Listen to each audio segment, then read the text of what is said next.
বলছেন যে এটা গ্রামে ছড়িয়ে পড়েছে ইউনিয়নে, আমার কাছে এরকম তথ্য নাই। মনিরামপুরে ইউনিয়নে আমার বক্তব্যটা আপনার ইউটিউব শুনেছে, আমি আহ্বানমূলক কথা বলেছি, আমি শক্ত যেটা বলেছি প্রশাসনের বিরুদ্ধে।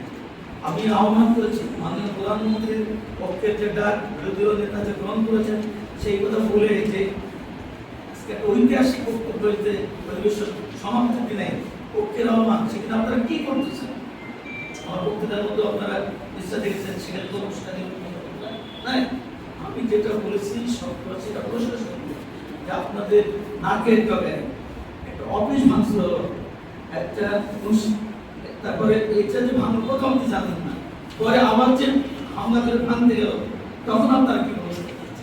আমি একটু ব্যাপারটা বলি, সেটা হচ্ছে যে আমরা জানি যে বিএনপি মনিরামপুরের দুই ভাগে বিভক্ত, দুইটা ইলেকশন হয়েছিল বিএনপি পক্ষে, একটা আছে দানিশের পক্ষে, একটা বহিষ্কৃত সভাপতি আপনার শহীদের পক্ষে।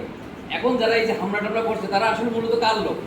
এটা আমি যাদের নাম শুনলাম এটার মধ্যে ইকবাল সাহেবের পক্ষের লোকজন আছে, কিন্তু দ্বিতীয় রাতে যে হামলা করে মেরেছেন সেক্ষেত্রে মেরেছেন তার মধ্যে আর এক পক্ষ যে তাদের সিলমিলে রয়েছে, মানে এদের যাদের পরিচয় দুইজনের সে রাতে কথা বলেছে।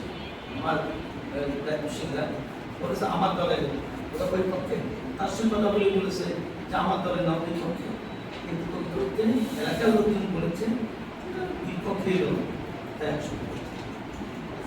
এটা হামলার যে ঘটনা ঘটছে এখানে প্রশাসনের ভূমিকা কেমন ছিল? আপনারা তাদেরকে ব্যাপকতা করে দেখছেন কিনা বা রেসপন্স পেয়েছেন কিনা? তাদের মানে ভূমিকাটা হচ্ছে যে একটা ঘটনা সেখানে আমি গেলাম না, সময় ঘটে গেল, শেষ হয়ে গেল, তারপরে গেলাম, তাতে প্রতিমা নয় যে প্রশাসনের নির্লিপ্ততা বা বিলম্ব করার যে একটা ভূমিকা নেই, যে যা হওয়ার হয়ে যায় তার চলে যাবে, যথার্থ ছিল না বলেই আমরা প্রতিমা